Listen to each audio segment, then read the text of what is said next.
No man had more reason to be miserable than this one, yet no man was more joyful. His first home was a palace. Servants were at his fingertips. The snap of his fingers changed the course of history. His name was known and loved. He had everything: wealth, power, respect. And then he had nothing. Students of the event still ponder it. Historians stumble as they attempt to explain it. How could a king lose everything in one instant? One moment he was royalty, the next he was in poverty. His bed became at best a borrowed pallet, and usually the hard earth.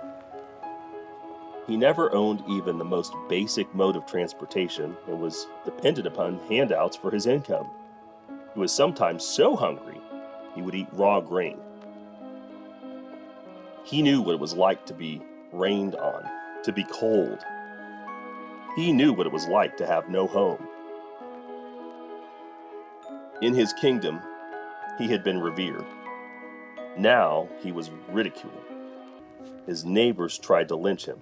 Some called him a lunatic. His family tried to confine him to their house. Those who didn't ridicule him tried to use him.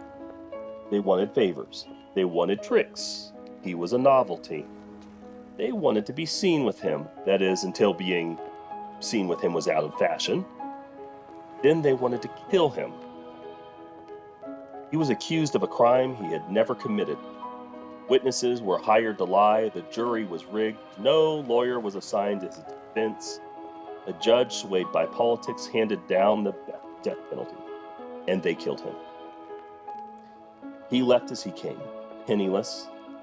He was buried in a borrowed grave, his funeral financed by a compassionate friend. Though he once had everything, he died with nothing. He should have been miserable and bitter.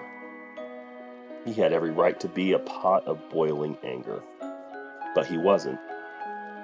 He was joyful. Joyful when he was poor. Joyful when he was abandoned and betrayed.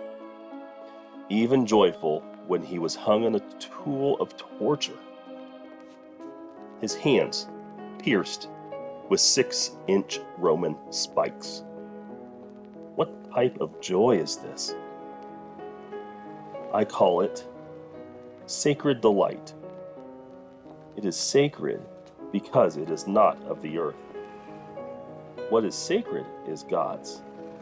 And this joy, this is God's. It is delight because delight can satisfy and surprise.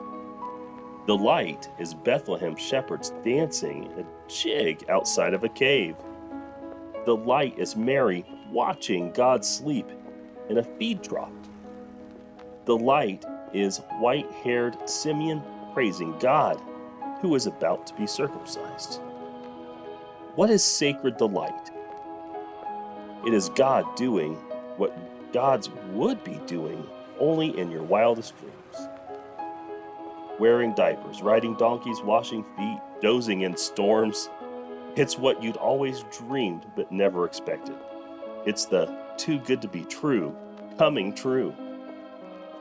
Think about God's joy, which consequences cannot quench.